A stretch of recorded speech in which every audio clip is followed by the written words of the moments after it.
Hello, friends. As my canoe drifts along the Tigris, the river feels strangely satisfied, as if it has witnessed the downfall of a tyrant.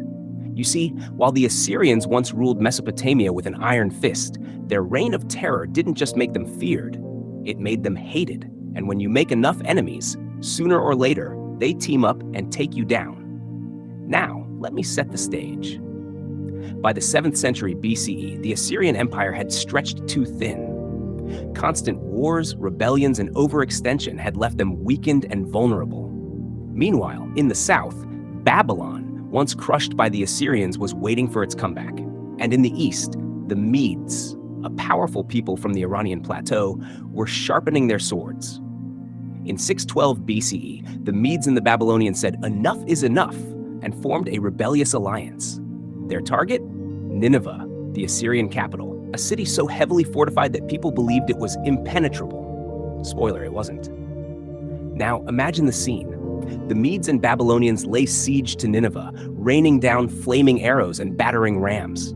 The walls, once symbols of Assyrian might, began to crumble. And when the final blow came, it was spectacular. The city was razed to the ground, its palaces and temples reduced to ashes. The once mighty Assyrians were now a footnote in history. And who rose from their ashes? The Neo-Babylonians.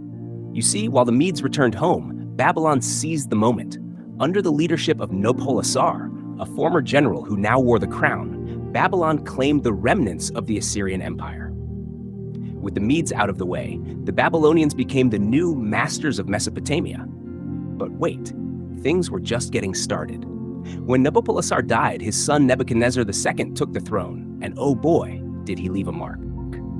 Nebuchadnezzar was no ordinary king. He was bold, ambitious, and a master builder. Under his rule, Babylon became a magnificent city, unlike anything the world had ever seen.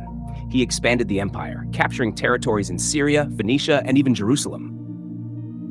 The Judean captives? He brought them back to Babylon. More on that later. But Nebuchadnezzar wasn't just about conquests. He was also an architectural genius. He fortified Babylon's walls, making them so massive that ancient historians claimed chariots could race along the top. Talk about over-engineering. And of course, there were the Hanging Gardens, an ancient wonder that has captured imaginations for millennia. Although historians still debate whether they actually existed, legend has it that Nebuchadnezzar built them for his homesick wife, who missed the green hills of her homeland.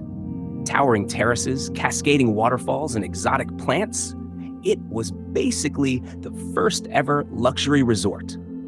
As I paddle along the river, I can almost see Babylon's golden gates gleaming in the distance, hear the clatter of merchants in its bustling markets, and feel the hum of a city reborn in glory.